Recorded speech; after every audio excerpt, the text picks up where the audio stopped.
Good afternoon. The event that has brought you here today is organized by the Peter Wall Institute of Advanced Studies with the collaboration of the Consulate of France in Vancouver and of the Museum of Anthropology.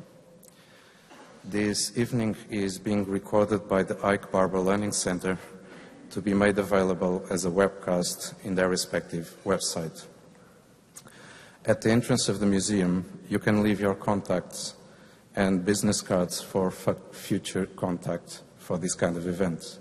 On behalf of the Museum of Anthropology, I want to thank you all for your presence to what promises to be a memorable evening. In order for you to get here, you have walked the Salish path. The Salish path is the artwork by Musqueam artist Susan Point at the entrance of the museum. In Susan Point words, this artwork is based on the transformation of a thumb or a toe print, incorporating designs related to the life forms found in the land, in the sea, and in the skies surrounding Moa. This artwork emphasizes the Salish connection to the site, and it reminds us all that Moa, and indeed UBC, is in traditional, ancestral, and unceded territory of the Halkomellan-speaking Musqueam people, to whom we want to express our gratitude. Today, I would also ask you to be generous and to allow yourselves to engage in today's conversation from the particular perspective of being in this specific place at this particular time, and to make such perspective a part of the ecology of your own relations, and to bring this added value to conversations such as the one we are having today. This conversation would not have been possible without all the effort by Emma McEntee at the Peter Wall Institute, and especially from Professor Neil Safir from the History Department at UBC. To introduce today's conversation and today's distinguished guests, I ask you to join me in welcoming Professor Neil Safir from the Department of History. Neil.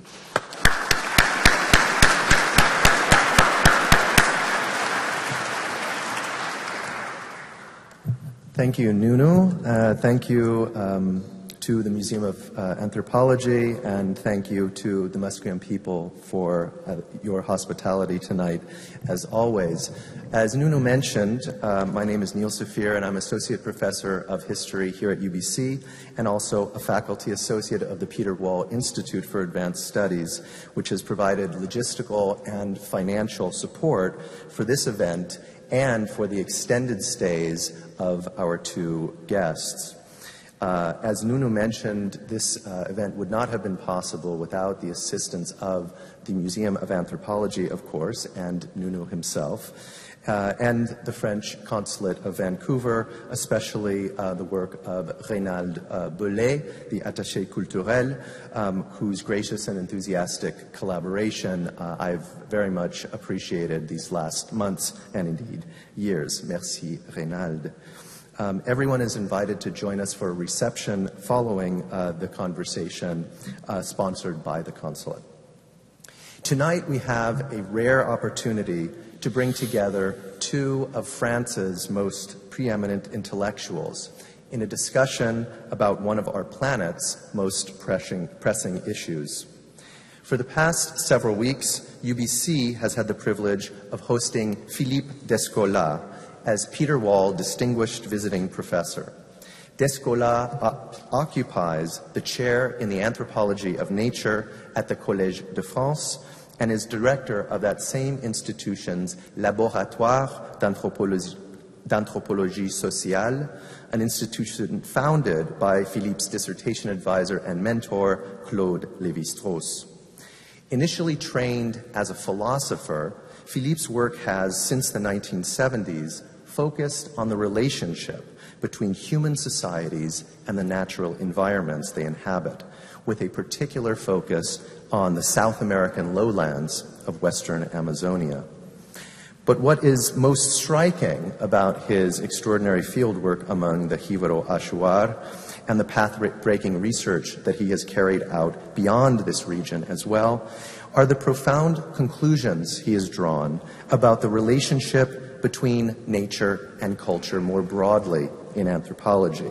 And he has steadfastly and convincingly argued that it is time to move beyond this nature-cultural binary that had for so long reigned in anthropological literature.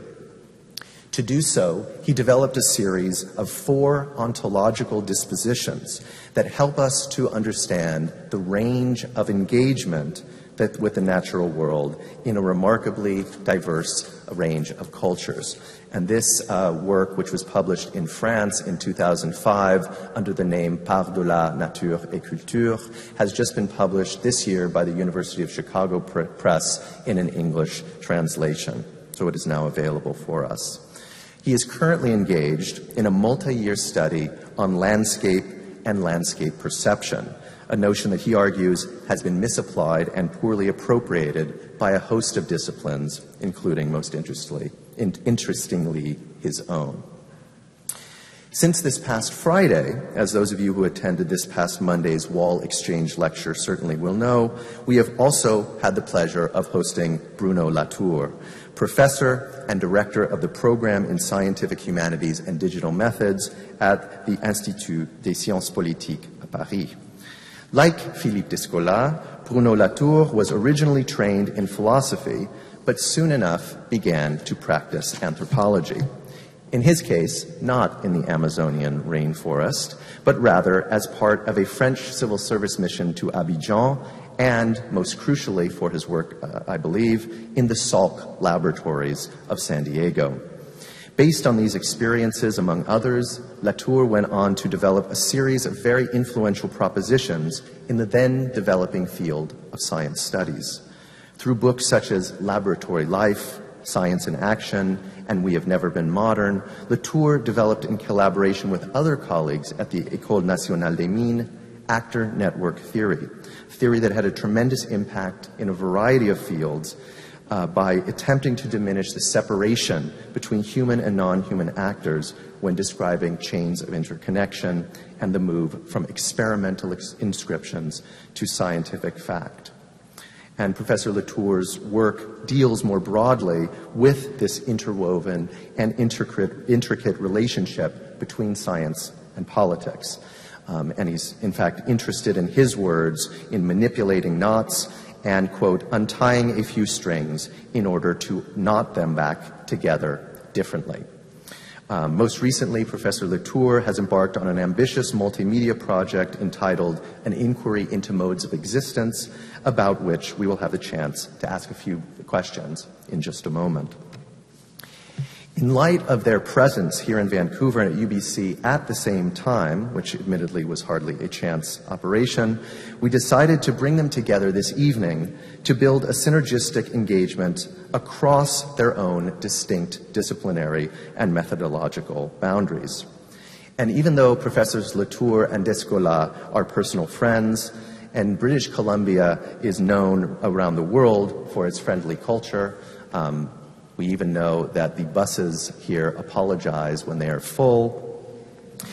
We still would like this session to grapple with some larger and perhaps even unexpected questions, both thematically and methodologically.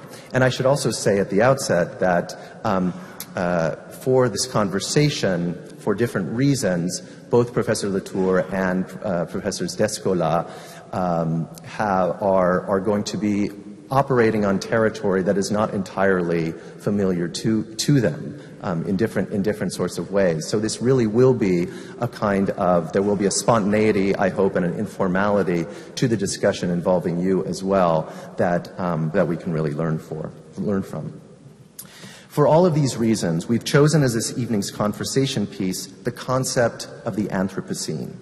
This is a term that owes its origins to the year 2000, when chemist Paul Crutzen and marine science specialist Eugene Sturmer suggested that in recognition of the massive impact and scale at which human activities were affecting the Earth and its atmosphere, it might be useful to have a new name for the current geological epoch. and this to distinguish it from the earlier period, the Holocene, which began after the most recent Ice Age. Crutzen went on to describe the, quote, escalation of human-induced changes that in his dating would have begun in the latter part of the 18th century, when polar ice began to show higher concentrations of CO2 and other greenhouse gases, especially methane. Different supporters of this model have placed the beginning of the Anthropocene much farther back, somewhere between 5,000 and 8,000 years ago, while others still have claimed that the Anthropocene should be coterminous with the Holocene, the period of the earliest changes in ecological systems induced by humans, including in places such as the Amazon, about which we'll hear in a moment, and even further back in southern Africa and Australia. Philippe Descola and Bruno Latour are important interlocutors on these questions because of their own past intellectual trajectories. Professor Latour has brought these questions to the heart of his own interrogations, including creative trajectories such as the play that he wrote, which will have its premiere in Toulouse on Friday, and which we'll have a chance to hear about in just a moment. And although Professor Descola may not have dedicated his own work explicitly toward addressing the notion of the Anthropocene, he has spent the last 2 years at the Collège de France focusing his energies on anthropological approaches to the landscape, a topic that can infuse recent approaches to the Anthropocene, I think, with a richer and more ethnographically robust set of evidence from which to judge the impact of human perception and the natural environment. This can help us to ascertain the extent to which anthropology as a discipline, if it can be understood as a single discipline at all, given its myriad fields of engagement and divergent methods and practices, can contribute to understanding the human role in causing the kinds of massive environmental changes that include global warming. For all of these reasons, we thought that the Museum of Anthropology, or MOA, was a particularly appropriate venue in which to ask questions of two philosophers turned anthropologists, both of whom are concerned about human intervention in the natural world and indeed, on a larger scale, our impact on planetary systems. Global warming has been called a slow catastrophe, and we might in the end ask our speakers to reflect on earlier apocalyptic epochs. We know, of course, there are many such events in recorded human history, to see if we might glean some clues as to how we might confront our own. This is, of course, just one strand in a much larger conversation, but the question of why we as a species have been, up until now, unable to garner consensus and move forward collectively on these questions was precisely the question, in fact, that Bruno asked us to consider in his Monday night lecture. And it may require us to think about how humans operate on both very local levels, something for which anthropology as a discipline is particularly skilled, and also on very global levels. Hopefully tonight we'll have a vigorous conversation and debate on precisely these issues of scale, discipline, and perhaps diplomacy. The way that we're going to handle the structure for this is that initially I'm going to ask some questions to sort of get things going and to offer the opportunity for both Professors Descola and Latour to give an outline of some of their own orientations toward this issue. We'll allow them to converse amongst themselves, and then we'll open it up later to questions from the audience. So with that, I will now ask Professor Descola to, if he would, to describe, in a sense, from his work in Beyond Nature and Culture, the four ontological frameworks for understanding human engagement with the natural world, obviously in a necessarily condensed format, but so that the people in the audience can have a sense of the argument more generally and how it may relate to our topic at hand. Thank you, Neil.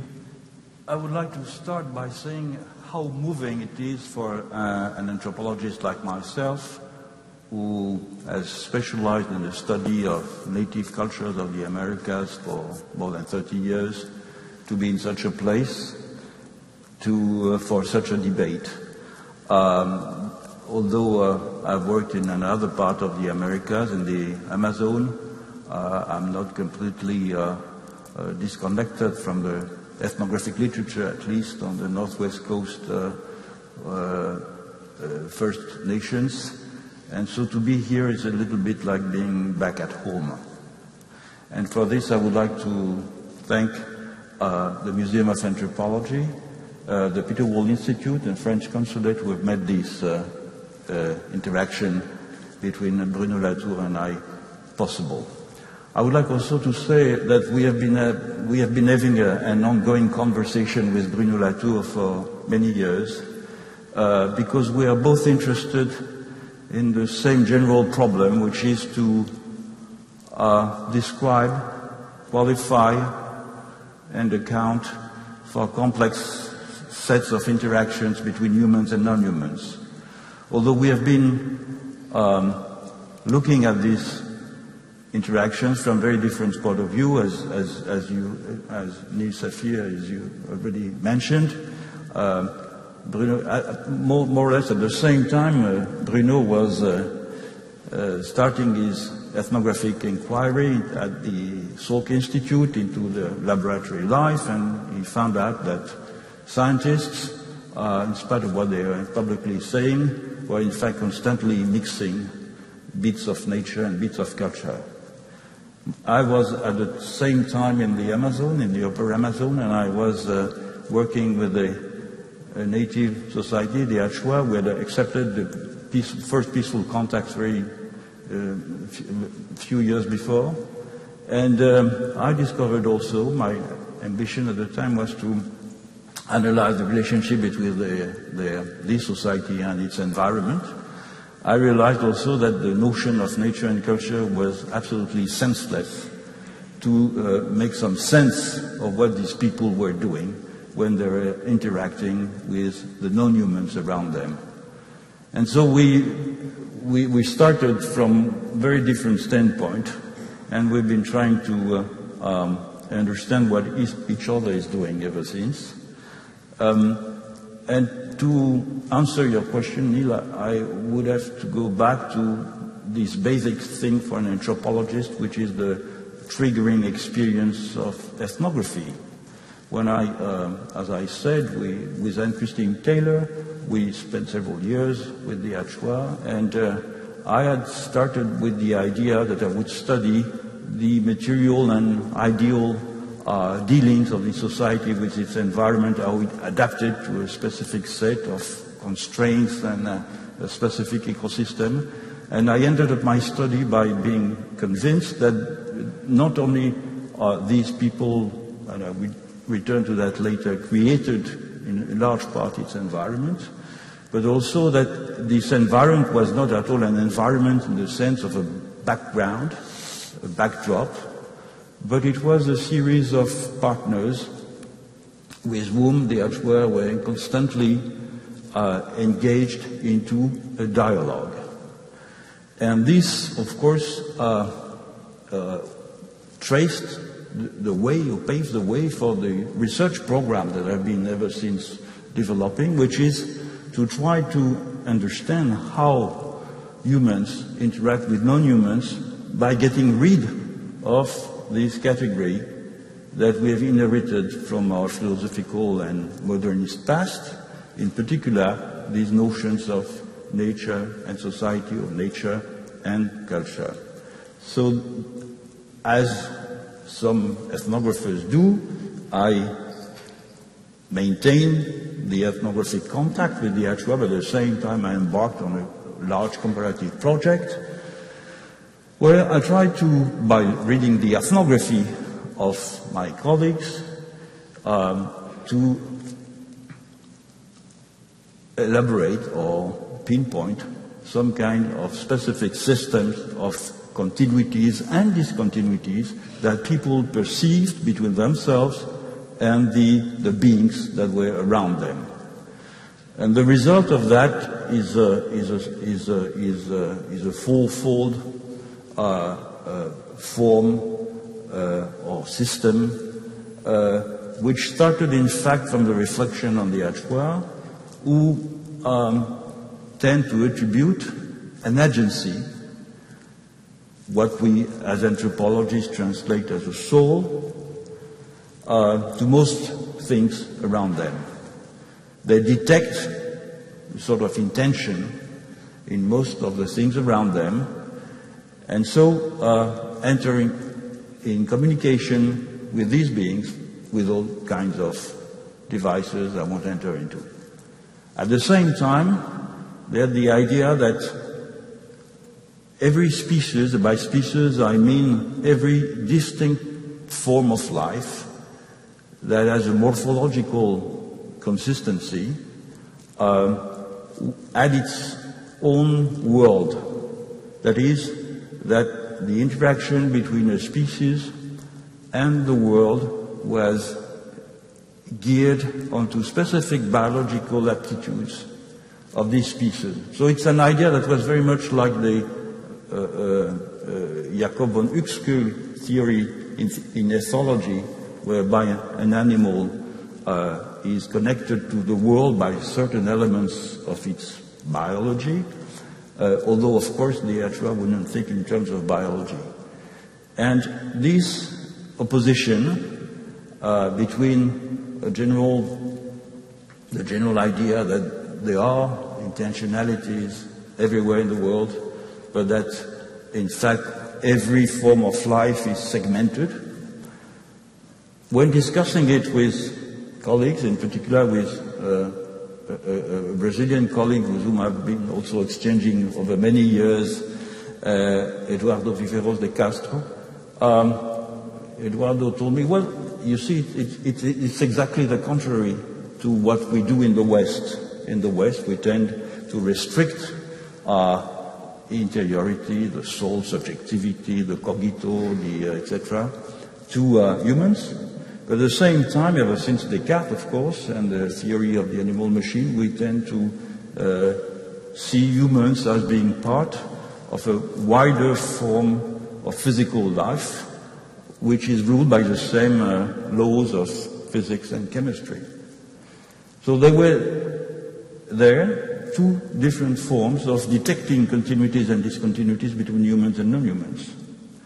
And so I started working with that, and I decided to label animism, just salvaging a very old and disrespected or disreputed concept of the history of anthropology, to name this capacity that some people had to detect continuities in certain domains and discontinuities in other domains. And I opposed it to what I call naturalism, that is precisely the idea that nature is the unifying set of features that allows to unite humans and non-humans.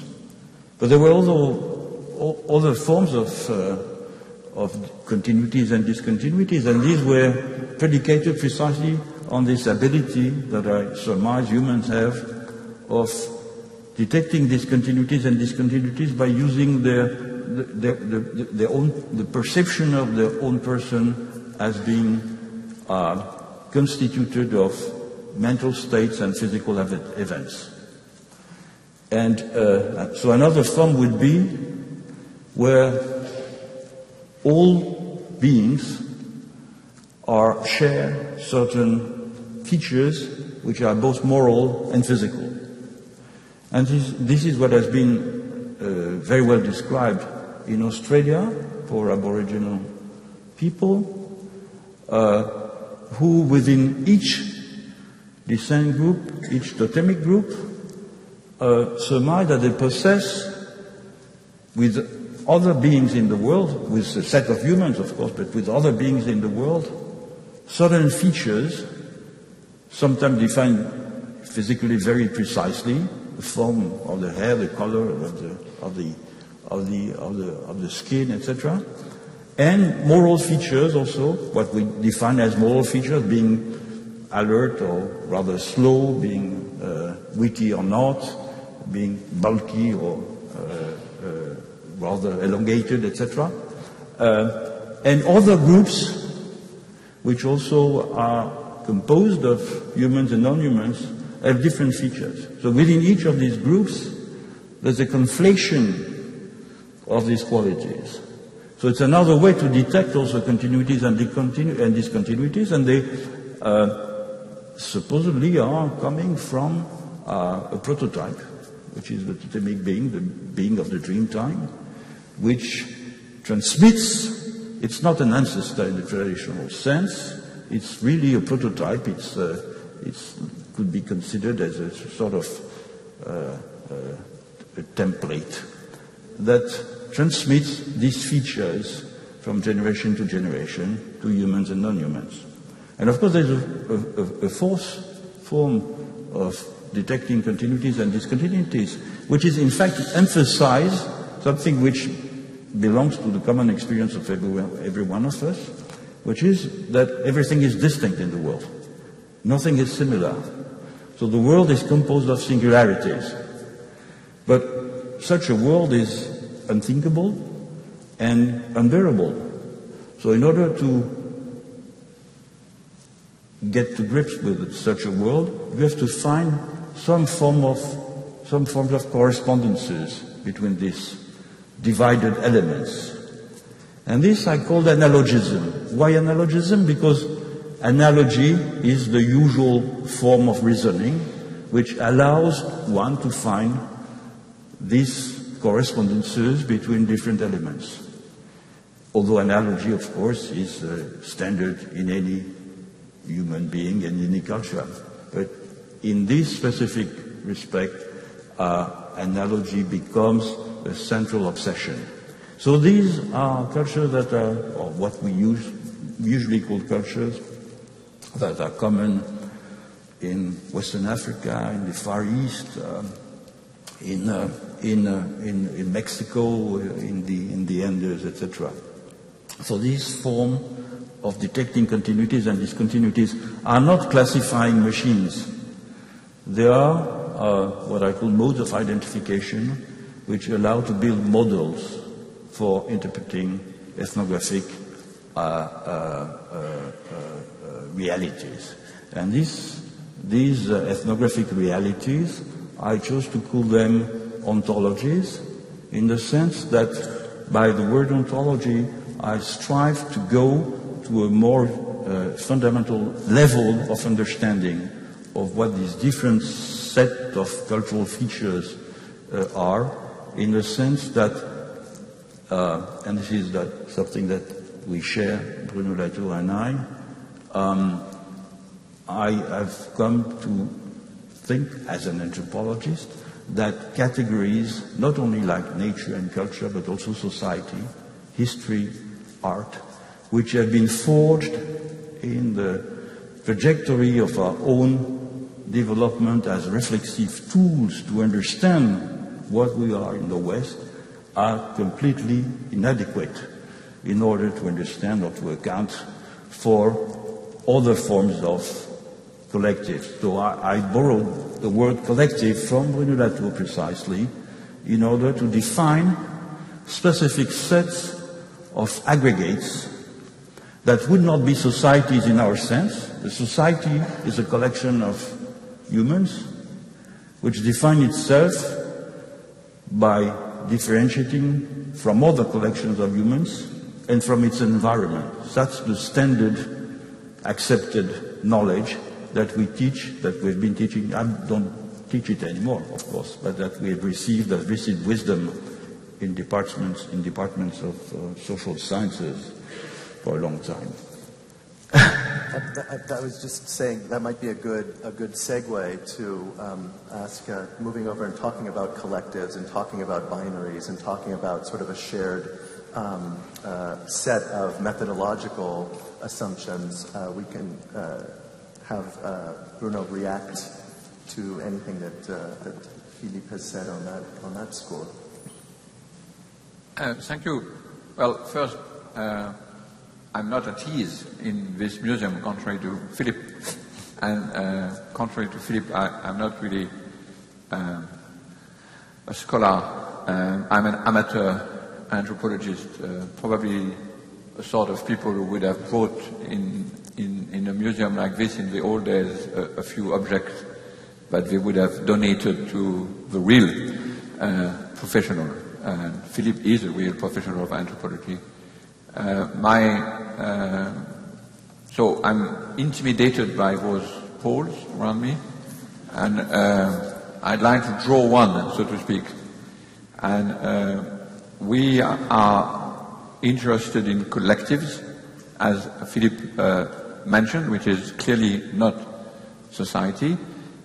And we are here to try to see and to ask Philippe, representing here the anthropology, what difference does it make to situate his work in the new framework of the Anthropocene, if I understood your argument. The Anthropocene is a very tricky notion, because it could also be a new extension of what Philippe has just presented as naturalism, expanded to the whole planet. So let me try to draw one of his little totem pole, which are on the top of it. So we want to study collectives. We realize that we have to go beyond nature and culture, but then there is immediately a problem with the beyond, because as long as we have a true nature and culture, and then we try to get beyond, as Philippe has shown, we don't move very much.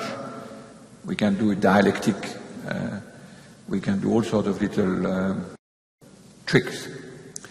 But I think what, in spite of the name of his book in French and in English, it's not beyond, it's before or beneath, so to speak, nature and culture. And for that we need to probably bring in another element which is mentioned in Philippe just a minute ago, which is the notion of agencies, which are of course well represented here.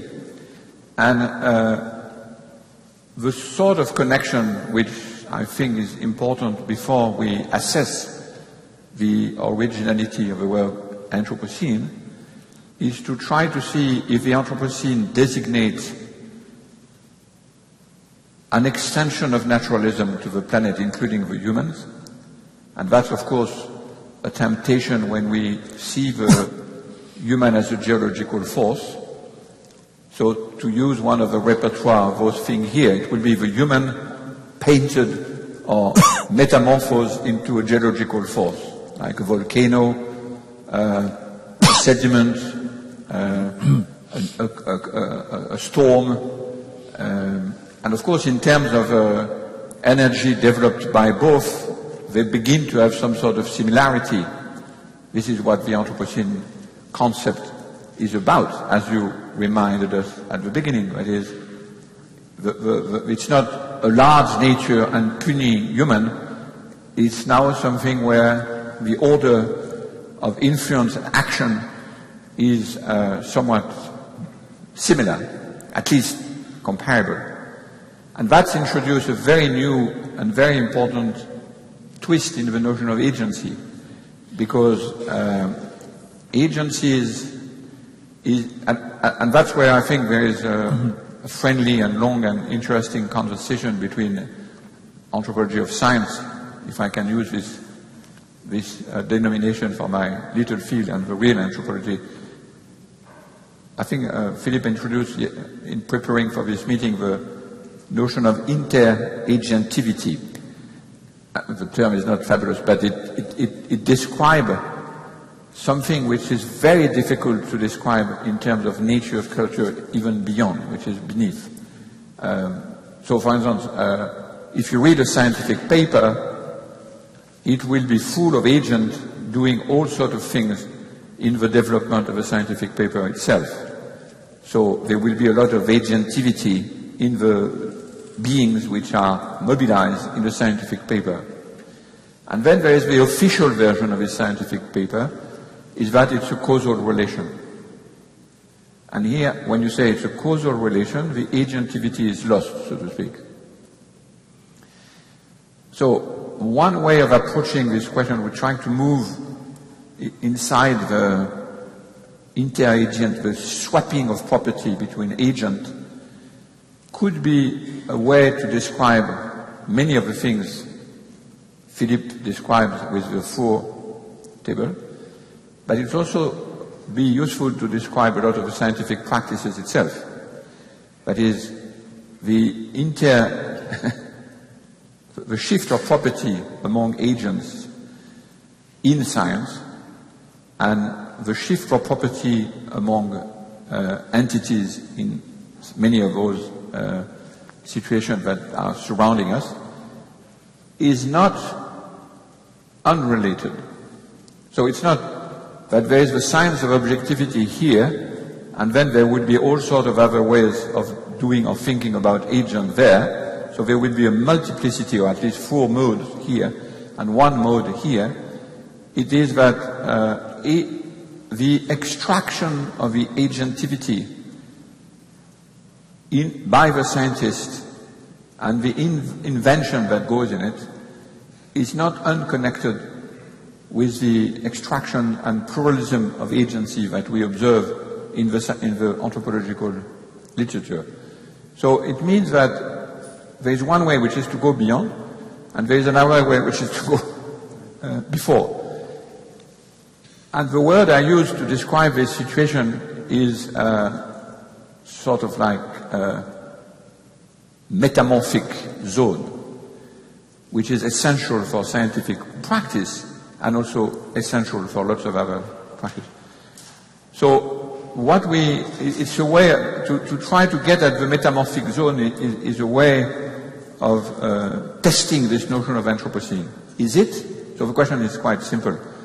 Is it an extension of the definition of matter and objectivity, where now the humans are sort of chosifiés, or reified, to use an old expression, and then added to the pot, which is one of the versions of Anthropocene, clearly in the eyes of the geoengineers, which are one of the plan B to accommodate the present crisis, which is to say, okay, basically the world is a machine, the humans are part of it, the humans engineers are also able to monitor the whole question, while they mess it up a bit since the Industrial Revolution, but now we are messing it up well, so to speak. We are taking over. So there is a sort of huge hubristic possibility in the notion of Anthropocene. And that's why it's a tricky and dangerous concept. But then there is another version which is, no, it's not about objectifying, naturalizing the human one more, because the whole history of social science is full of those. It is rendering impossible to distinguish in those collectives the part of which were before attributed to the sort of human zone and the one which are attributed to the natural zone. And that's what I call the metamorphic zone. So if I want to use a physimorphic language, or to use an anthropomorphic language, or to use a biomorphic language, or to use a zoomorphic language, is something which anthropologists study, and the work of Philippe is exemplary of that. But it's also a way to approach all of those questions which are common to anthropology of science and to anthropology proper, that is this constant shift in the morphism, so to speak. I'm more interested in morphism than in the prefix. Is it anthropomorphism, biomorphism, zoomorphism? It's not so important. Morphism is the question. So now I'm going to ask a question, if I'm allowed, to Philippe. Yes. Because, so there is this question, what is the Anthropocene going? Where is the Anthropocene going? One of the ways, of course, which is very impressive to ask this question in this place here is, of course, there are many other ways of occupying the earth than the naturalist. And so my first question is, how original for him is the notion of Anthropocene? Is it just a sort of new avatar of a naturalism. And the second question is, okay, the ecological crisis, if the geologists are right, is unprecedented for the naturalist and for these other ways of holding the collectives. So that's where I'm interested to know how unprecedented it is. Are we saying, how can we learn from these other ways of occupying the scene, so to speak? Or is it that we are simultaneously all deprived of our, as you said in your introduction, faced with something for which neither of the four modes of relation has a tool, because it's so unprecedented. So you see, there is one version of the Anthropocene which is the extension of modernism, basically. So the Anthropocene becomes another version. It will be the way of managing the planet as a big machine where big engineers and strong authority will be in common. And there is this dream, of course, in the history of modernism. Or is it, on the contrary, the redissemination of the agencies, where now what counts politically is this swapping of property between agent, what Philippe called inter-agentivity. So this is the sort of line I would draw in my little totem pole, if you want. I'll try to answer. The idea that humans have become a geological force is not completely foreign to anthropologists who study non-modern people. The cultural history of the place I know a little, which is Amazonia, in the past 30 years has shown how this, what we used to call natural environment, has been, in fact, anthropized, is it a correct English word? Well, transformed by humans in the course of several millennia. Of course, in the structure of the forest first, in the sense that ever since the first domesticated plants were domesticated about 8,000 years ago, 10,000 years ago in some cases, the structure of the forest, because of the technique of Sweden cultivation, has been profoundly transformed, so that the actual Amazonian forest is not the last biggest chunk of virgin nature on the world, but it's a largely anthropogenic forest. But there's another aspect to it, which is even in the soil. So we are talking about geological forces.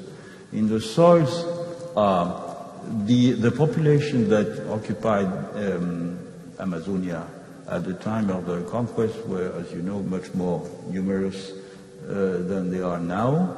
And what archaeology begins to show now is a very densely settled part of the world. And one of the results is that the soils have changed in the course of this occupation. And we found now, in many parts of Amazonia, anthropogenic soils, that is, soils that have been enriched by the presence of humans, which are black soils, in parts of Amazonia where geologically there should be no black soils, because these are oxysalts, which are acids and not very fertile. So this geological force has been going on for a long time. And for the people who were putting it in action, of course, there was no global understanding that what they were doing was already being a part of this transformation of the planet, which has become obvious through new methods of testing and new criteria that we have used, which is mainly climate change, and biodiversity, also the extinction of biodiversity. So it's a process, as some of the people discussing the notion of Anthropocene have pointed out. The Anthropocene may have well begun, more or less, at the time of the Holocene, or be corresponding in time with the Holocene. But there's been, of course, an acceleration, and some tipping points have been reached. So the important aspect of the Anthropocene now, and I think the political dimension of the notion, is precisely the effectively putting forward these tipping points.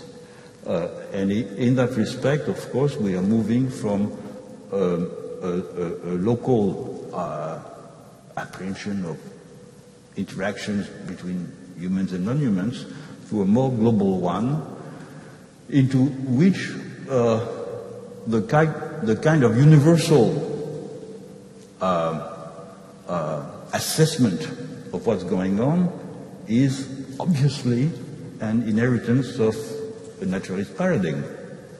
It can't be otherwise. And at the same time, this assessment implies that all the local ways to perceive and act in order to interact with non-humans that have developed on the surface of the Earth for many millennia tend to be unified by this macro concept of Anthropocene. So, personally, I would retain its political dimension and its usefulness as a political concept in order to do something, because, as you said, particularly the other day, we have to do something, although we are not really aware of what we are going to do and what we have to do.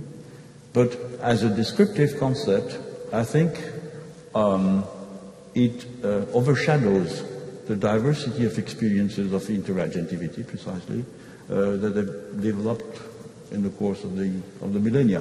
But just to throw out a bit of a challenge there, does that in a sense mean that anthropology as a discipline focused on these kinds of interagentivic questions throws its hands up about a concept as, in a sense, all-encompassing and all-powerful as the Anthropocene?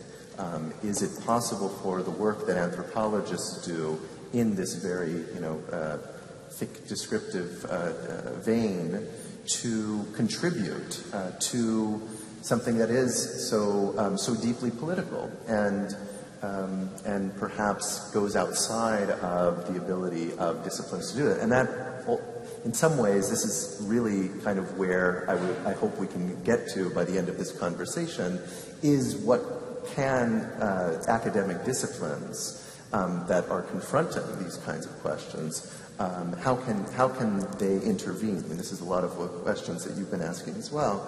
How can they intervene in these larger issues when, in fact, their object of inquiry seems to be unable to deal with the kind of amplitude of the problem?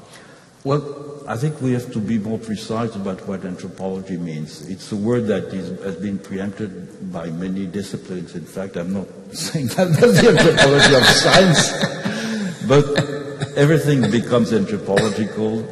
Many historians found they're anthropologists also.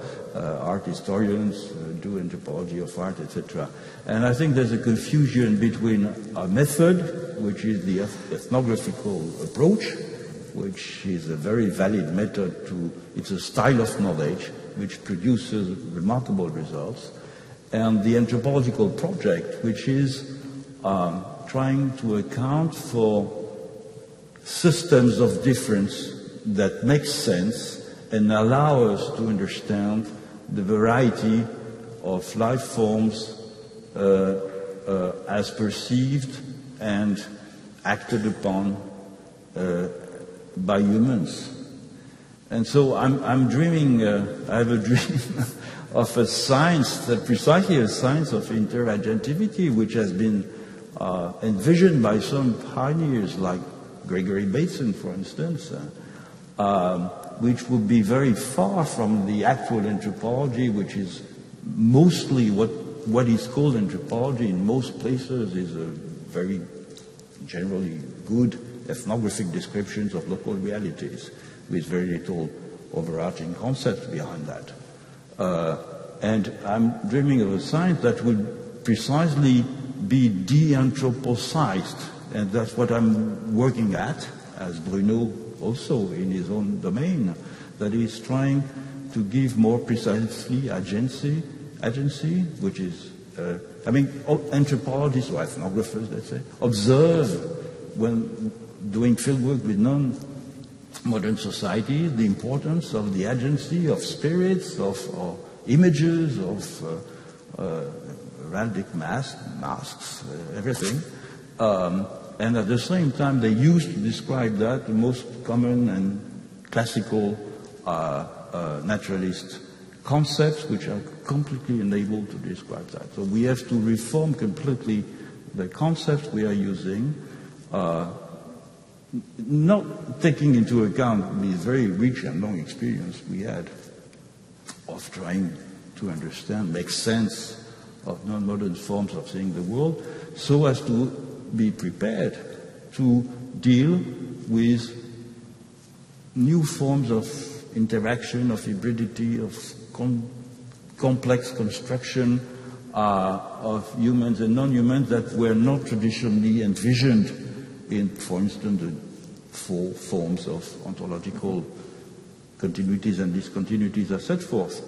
And I think anthropology, if it is defined as such, is really something that we should all engage into, but which would need much more skills than the one that traditional anthropologists can mobilize.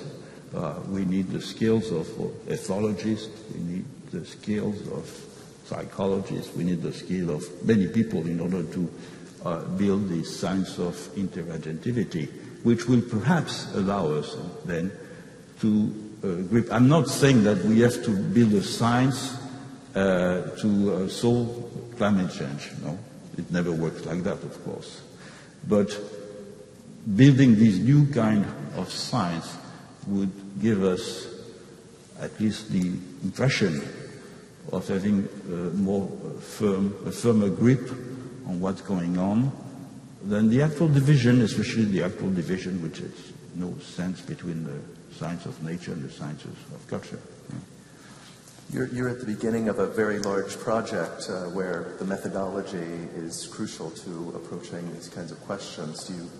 How do you view your project as fitting into it? Well, I think it's very interesting that Philippe reminded us that Anthropocene has always been there, so to speak. It's coextensive with the Holocene. And the scale, of course, is different. Anthropiser, the French word we use, anthropiser, anthropized. And that he uses this very important expression, which I think summarizes the way to answer the question around the Anthropocene, that anthropology should de-anthropize.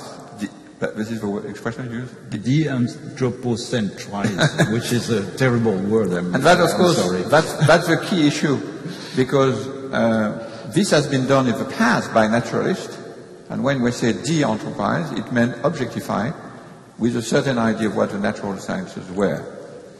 And what is to be done is to de-anthropize by multiplying the number of agencies with which the humans in general are actually produced and encountering. And that can be done in many different ways. So if there is, to answer precisely your question, which is what anthropology, sorry, I keep using the word, is doing, is in ecological question, the bane is the idea of interconnectedness and global connections. So whenever you have someone interested in ecology, they would tell you, yes, everything is interconnected, and they would do all sorts of gestures like that, saying it's all global, and it's probably something like an harmony, etc. And the problem is that's the end of the discussion, because precisely the interconnectedness is first what we largely ignore, and what is very difficult to trace in any different discipline. So there is one point of application of all of the social sciences we do, is that to fight the notion of interconnectedness and globality already unanimously and universally known. And this is why it's very interesting to do the work collaboratively in anthropology of science as well as in anthropology proper, because the temptation is, of course, to say, yes, of course, you guys, you deal with great diversity of mode, but, I mean, you have to accept that when we deal with natural, objective, material phenomenon, we encounter a great unity. And, of course, ecology has always struggled with that and never get out of that. And yes, we have a great unity, meaning then we have a great source of agreement. And of course, political agreement is along the line. And the first is we don't. I'm very interested to know that we were here, you mentioned the word again, in an unceded land. Well, we live on an unceded earth, which has not been ceded, if the word exists, ceded to the scientist.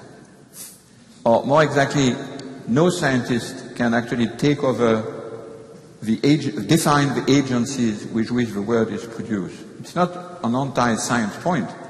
It's on the contrary, and again, the climate controversy is very interesting for that, because it pits against those who think that there is one science, and basically, funnily enough, they are the skeptics, and those who multiply the numbers of science necessary to produce a common word.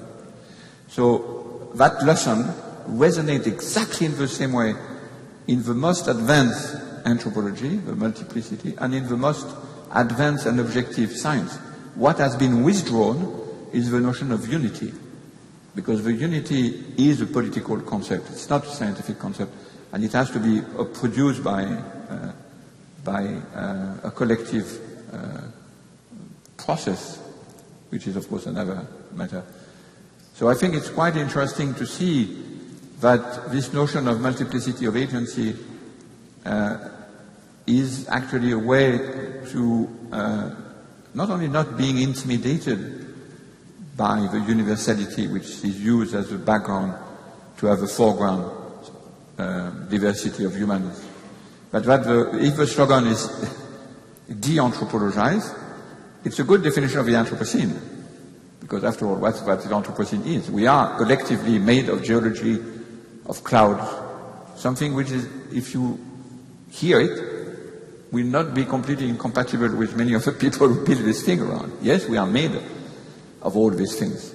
This is, of course, the set of agencement and dispositif is different, but the principle of the multiplicity of agents with which the collectives are composed is common.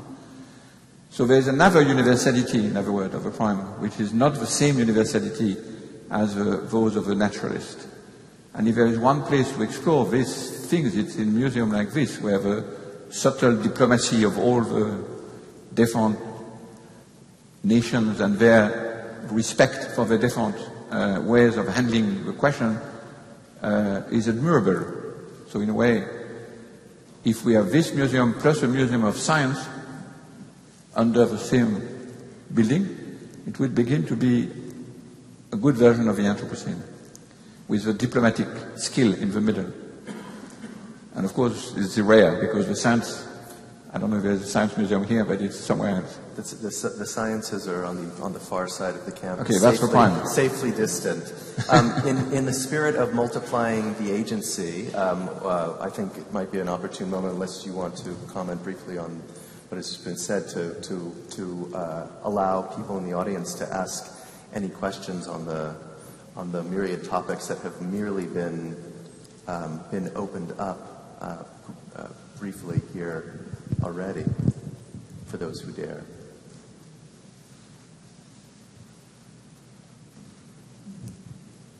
Please wait for the microphone, since this is being recorded as well. This is just, hello, is it on? There we go. This is just a question, I'm going to sit down so I can actually see, about the idea of diplomacy and how that is negotiated Perhaps this is taking the analogy a little too far, but to have an arbiter or to have a diplomat, you have to have agreement between the warring sides or the sides that are in conflict. And so I was just wondering if you could explain the idea of a diplomat a little bit more. And perhaps more explicitly related to the topic, how does diplomacy contend with the notion of the Anthropocene specifically? Is there a specific role for the kind of diplomacy that you discuss in the recent project vis-a-vis critical crises like those that the Anthropocene But diplomacy, I mean, Anthropocene in the naturalist sense or in the one we try to bricoler here, which is a sort of... The Anthropocene, in the naturalist sense, doesn't need any diplomacy. It needs geoengineering. Unfortunately, it's probably what will happen. I mean, it's really the tendency of all the... and in that case, there is no diplomacy. We know what the world is like. It's made of a set of unified general principle which applies across the board to machine. And let's pilot the machine as best as we can. It's a big Boeing 70, it's a metaphor of planet Earth as a vaisseau spatial, a spaceship, Earth as a spaceship, and the notion of stewardship, which is another one. Now, if we talk about the one, this other version that Philippe introduced and I try to comment upon, which is dehumanized, no, de-anthropologized. De-anthropocentrism. That is multiplying, let's get this provisional word, multiply the agencies with which the collectives are composed.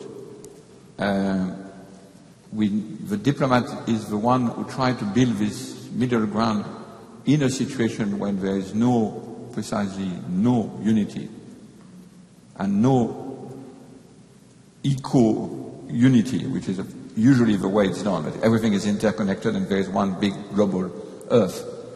And I think it's very exemplary in this museum how the diplomacy already just to try to figure out the different claims to the soil or the claims to the cosmology are handled in a place like this, give an idea, and I think a very good model to handle many other claims to the many ways there are to have a soil on Earth. I mean, on Earth. And that's where the diplomat is useful. The diplomat arrives when there is no state. And ecology works with the idea that there is a state of nature, S, double S, and capital S, capital N, which means that there is no real conflict, no real discussion. It's difficult to produce rationality, but there is no deep political problem to solve in ecology because we know what the world is like. Now, if we don't, if there is this multiplicity we're talking about, diplomacy becomes necessary because every single element of the middle ground has to be produced from bottom up, so to speak, and every gesture might be misinterpreted, especially, for example, the point what it is to talk to scientists which are criticized for being irrational, even though they are writing this marvelous report, which is called the IPCC report. And that's a very tough case of dispute. So that's what the diplomat is. And Christine Taylor yesterday in a talk actually mentioned the word diplomacy to define the space of a museum, many of a museum of anthropology, which is a very interesting notion, which has just to be extended to Museum of Science, Civilization, etc. Well, Bruno knows I have misgivings about the notion of diplomacy, perhaps because I'm more familiar with feuding societies than with laboratories of biology. To have a diplomat, you said there's no state, but you need at least some elementary notions that people will share. The size of the table, when people will be seated, the type of discourse they will be allowed to maintain, the kind of arguments they will use, etc. So what we know of the history, especially the history of the conquest of the Americas, is something where diplomacy was very, very seldom applied. And when you asked me not long ago if there are precedent, no, Bruno asked me if there are precedent for the Anthropocene. Just imagine that in the well, everybody knows that, but in the 16th century, people of the Amazon region, other parts of the America, but it was very clear also in the Amazon region, lost about 90% of their population. So they know what the apocalypse is. They know that in one generation they can almost disappear. Some of them will disappear, groups will disappear, neighbors will disappear, people will die of hunger because they cannot cultivate gardens anymore. Nobody goes for fishing or hunting, etc. And in this first encounter, there was no diplomacy. So now there's diplomacy, of course, but it's a diplomacy which is imposed by the Brazilian state, the Ecuadorian state, etc., whereby Indians are invited to sit at long tables where people explain, bureaucrats explain to them what are the plans of the government, and if they wish to participate in it or not. Usually they wish not to participate.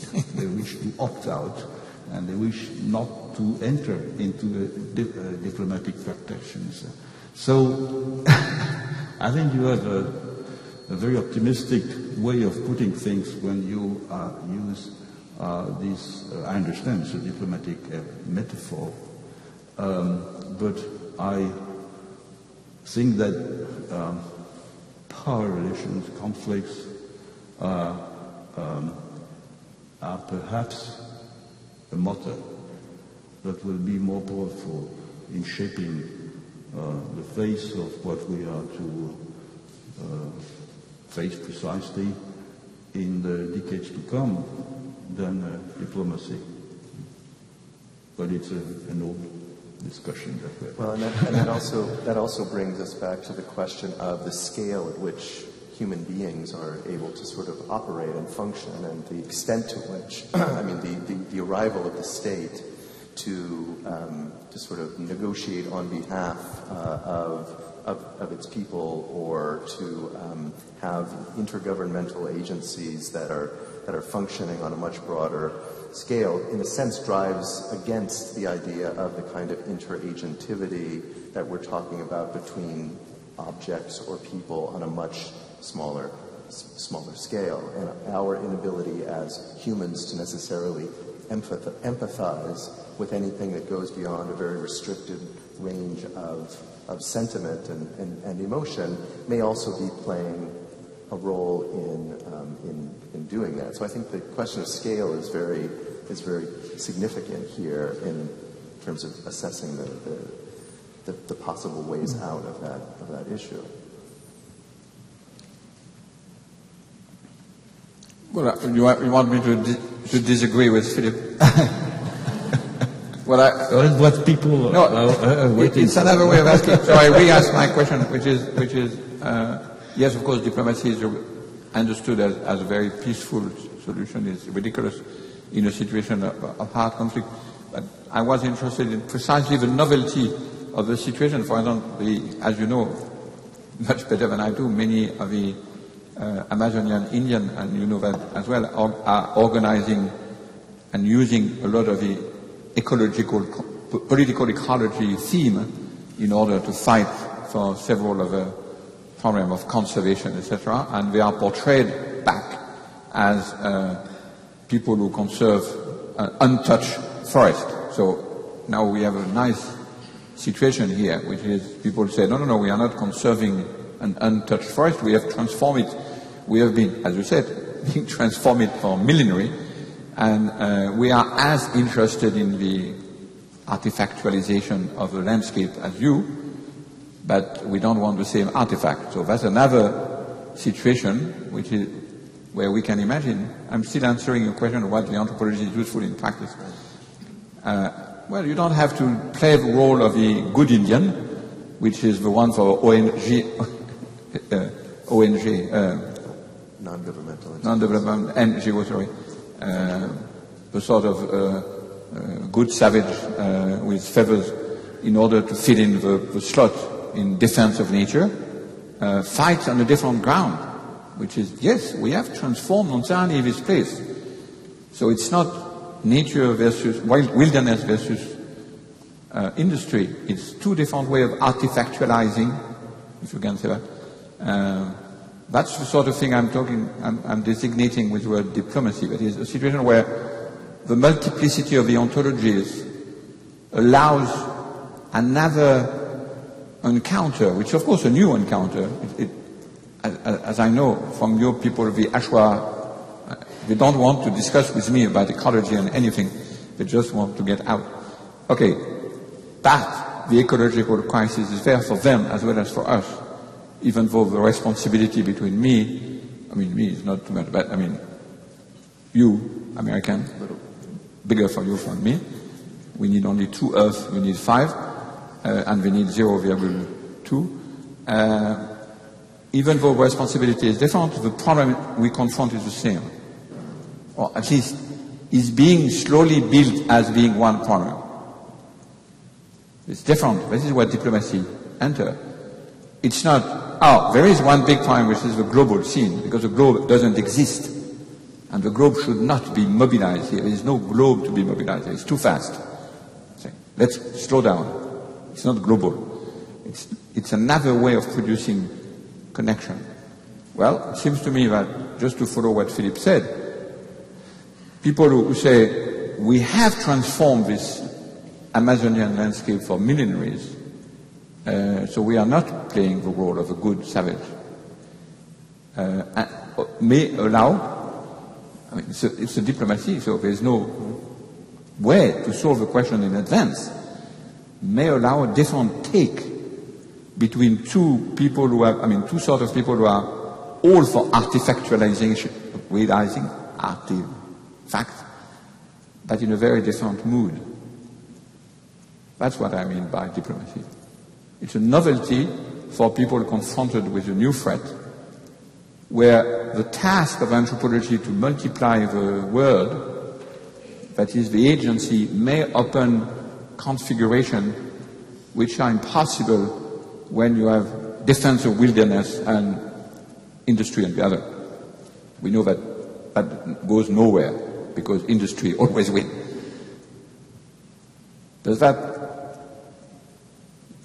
bring more interest from Philippe than the first version or not? It's not a question of interest, but what I find interesting as an anthropologist, observing precisely the different forms of protest of native movements of the world over, is that they tend to take very specific shapes that are distinct from one another, according precisely to the sort of basic ontological premises their collectives are based on. In the Achua was oil prospecting in their territory, but they dealt with it very simply. They took hostage the 3 engineers that had been going there to explore, and they kept them captive for 3 months. Probably a few years ago, the army would have bombarded the villages with napalm, but it's not done anymore, and so it has stopped all oil prospection in the territory. A bit further up north or south rather, in the Andes, there's another form of collective mobilization around precisely questions of ecology, and these collectives are very different. They are what I call analogous collectives, whereby, in fact, the collective is coextensive with the world, but segmented.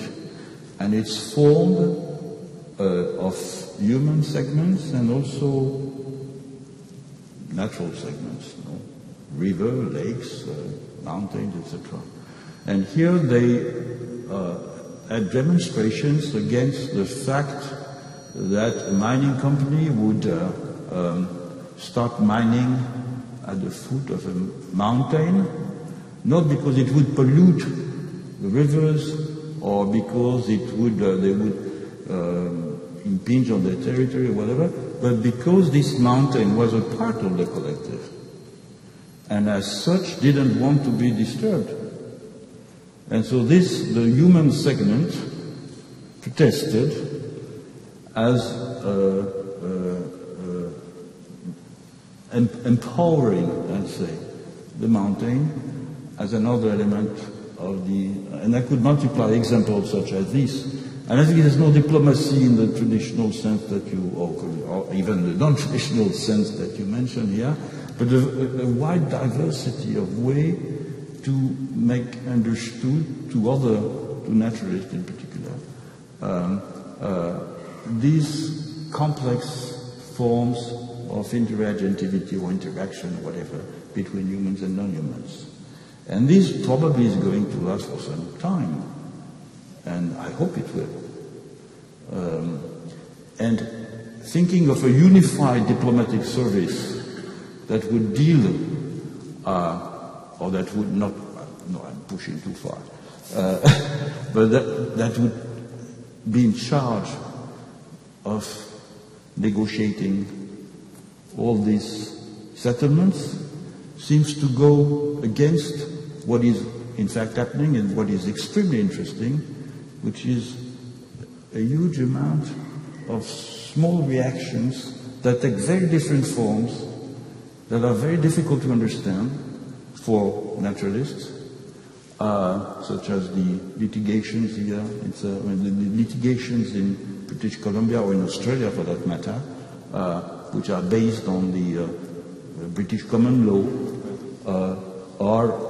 there's no common ground between the right that people want to assert on their land, on their environment, etc., and the way it is perceived, of course, by the laws. And so all these little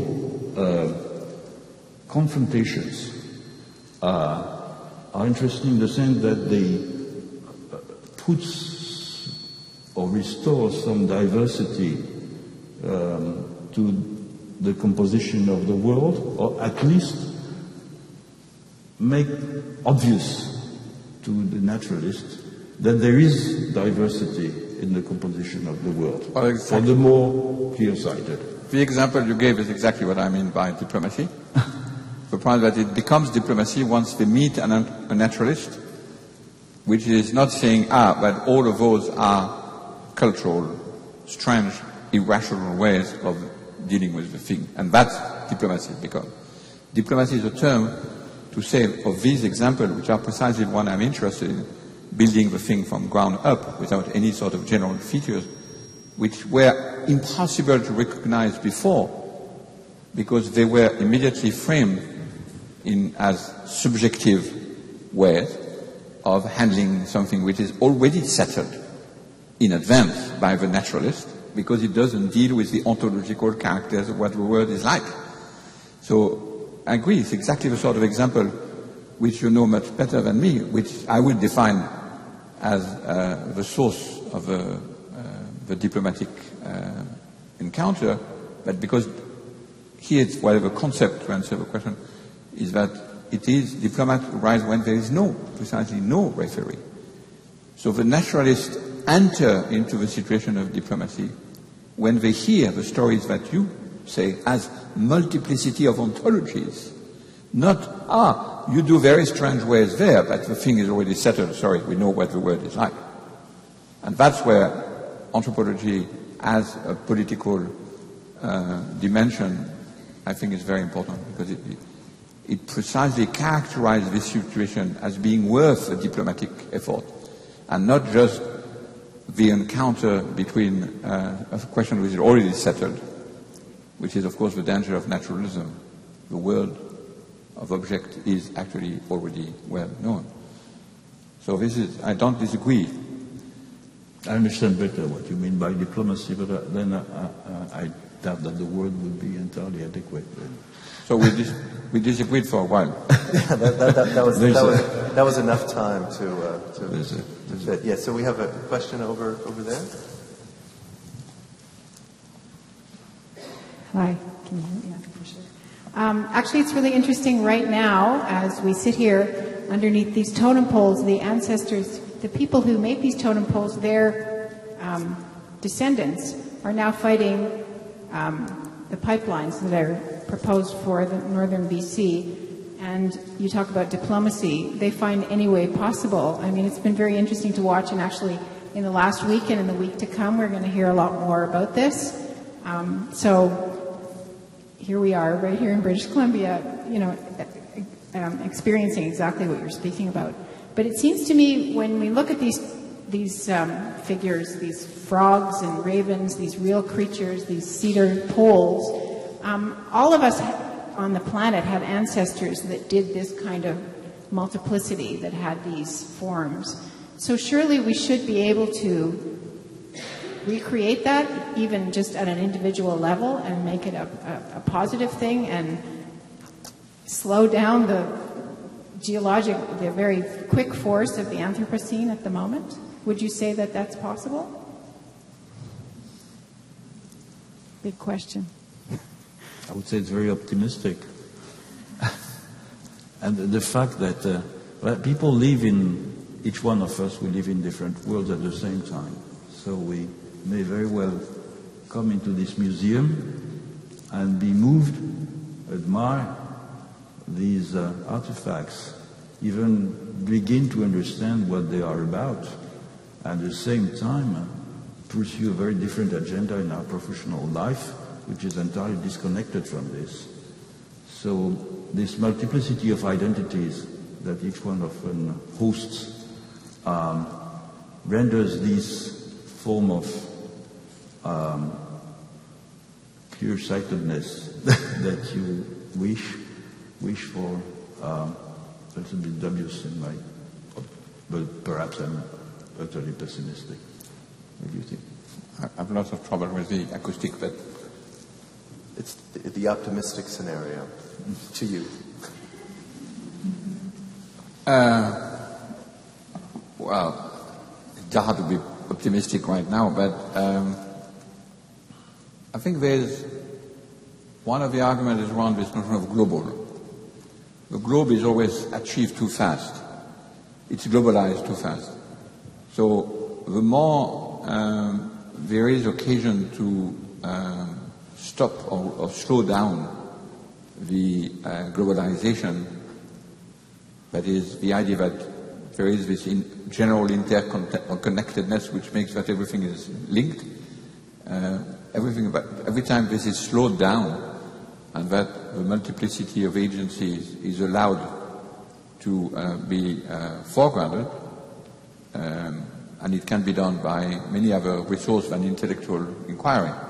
It's also done by militancy, it's done by artists, it's done by a lot of the agents, like the one which are populating the Anthropocene story, that is clouds, ice, fish, who seem to have a very, very quick way of reacting in very unexpected ways to what we do.